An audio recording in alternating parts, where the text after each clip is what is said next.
Well, season's finally here. I know that we're all excited to get going and be at home for the opener against the Buffalo Bills. They're going to be a tough opponent. Obviously, they've had some personnel changes on the defensive side of the ball this year. You know, you look at the end with Merriman, Barnett is out there. Williams is a great nose tackle. They've got a good secondary that are going to challenge us on the outside with a lot of press coverage. And so we just have to be up for the challenge and hopefully get started early.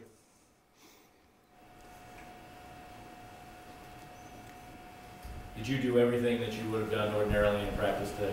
Absolutely. Felt good too. Is there any doubt in your mind you plan on Sunday? No doubt in my mind. I feel good. I feel like I'm ready to go. So I'm excited again that it's the home opener. I know that everybody else is excited as well, and it feels good that season's finally here. Could you just go through for people who are listening to this how the plays are sent to you? Who talks to you in your ear? Who can talk to you in your ear when you're getting plays relayed to you? Sure. You know, we've got the microphone in the helmet, and Coach Zorn is the guy that relays the plays into the helmet. And so, you know, as the time clock gets going, there's a 40-second time clock, and they can talk to us all the way up to 15 seconds. But at that 15-second mark, it shuts off, and I'm on my own. So if you don't get the play in for some reason, or I don't hear you, I've got to go into the huddle and call my own play. And normally it'll be a pass if that happens. Is he exclusively the only person you ever hear? Yes, because there's only one coach to quarterback, and it's the same thing on defensive side of the ball. There's only one coach to quarterback to one of the linebackers. Matt, do you notice differences in the way Bill Muir calls plays versus the way Charlie called plays last year? I mean, do you even pick up on little subtleties like that, or is it basically the same for you? Basically, it's the same because as a player, you know, you get to play in the helmet, you're in the heat of the moment, you get in the huddle, you're getting personnel, you call that play, and you get up to the line of scrimmage and you try to execute that play. And it's hard to say right now because, you know, in most of these preseason games, what happens is you try a lot of different personnel groups, you try different looks, you try different schemes, and so you're kind of testing out things that normally would have been done in a normal offseason, but this year, due to the lack of time that we've had, it kind of happened more so in the preseason and during this camp. A style that you can tell yet? I mean, even in practices and some of the limited amount you played in preseason, does he seem to have a style that you can notice yet? Well, you know, Coach Muir, the great thing about him is he's got a tremendous presence about himself, and he commands respect. He's been in the league for a lot longer than probably I've been alive. So everybody respects that fact. He's got great presence, and he controls the room, and I think he does a great job of getting the information to the guys and making them understand what needs to be accomplished on a week-in and week-out basis. How much input do you get into the game plan? None anymore. Coach Haley just completely took me out of the game plan. No, you know, if I see something, if I'm watching film, I might make a recommendation here and there. But for the most part, you know, again, from a player standpoint, the coaches do the coaching, and a lot of times, you know, you come in and you try to execute the game plan or the scheme that they have put in front of you. And if you have a suggestion, you might make that suggestion. But for the most part, I stayed out of the game planning business. Now, without Tony Moyaki in the lineup, what does that do to your passing game? What are you guys missing when he's not in there? Well, you know, obviously we're going to miss Tony. He had a tremendous year last year. I know he caught 50-some-odd balls and was a guy that had a heavy presence for us over the middle.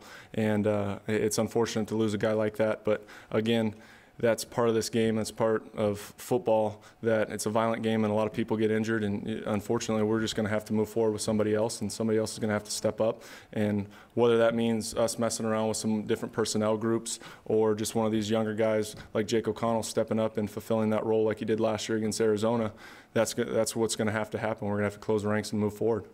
What kind of chance do you think you guys have to win if you couldn't play? You know, I've got a – right. Just this week. Well, I've got a lot of faith in you know, Tyler Palco and what he's able to do, and he showed obviously throughout preseason that he's up for the challenge if that day ever comes. But I'm not planning on that happening anytime soon, and I'll be ready to go Sunday. Despite some of your best efforts, you guys lost a lot of time, like every team did. Right. Have you been able to make? How much have you been able to make up as you stand here today? Do you think? 50%, 75%?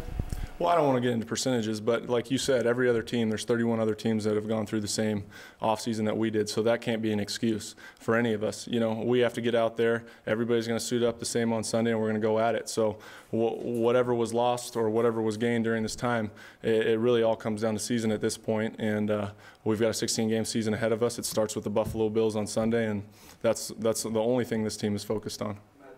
The Times took a little bit of a different kind of approach during the preseason. I know it's been talked about quite a bit. I mean, how much of a leap of faith, I guess, just knowing how different that was than normal years, did you personally have to put in that sort of philosophy? Well, absolutely, it was a different philosophy, but at the same time, you know, Coach Haley had a plan, and he didn't deviate from that plan. He felt that this was the best plan for our team to get ready for season, and you know, as a player, you go out there and you try to stick to the plan, and you believe that Coach is going to put us in the best possible position to win and be successful, and we do believe that. And so, again, now it's time for season. Even if it's unusual, you just have to roll with it, even if it's, you know, kind of an oddball or unusual way of going about it. Absolutely. I mean, that's kind of what you do as players. Sometimes, you know, you might not always agree. You might not see it eye to eye with the coach on what's going on. But at the same time, at the end of the day, they are the coach and you are the player. And you just have to adapt and overcome. Matt, you always talk to us during the year about how guys always play through things, and whether you're hurt or not, you just, after what you went through last year with the appendectomy and you were out there having one of your best games when everybody else would be in the hospital, do you feel like that a lot is expected of you, that as the leader of this team, that regardless if it's an ingrown toenail or 10 broken ribs, you've got to be there because you're the guy, and you've proved that last year? Well, I think from anybody's perspective, and once you've gone through the journey that I've gone through, that I feel like, and somebody once said it best, is you never want to see anybody else doing your job. And you know that if you play this game long enough, there's going to be bumps and bruises. And if you feel good on on Mondays after a game, then you probably didn't play much on Sunday. So you know that when you play this game, you're probably not always going to feel at your best. But you know what? We're all competitors, and we want to be out there and play on Sunday. So come, you know what, or high water, I'm going to be out there.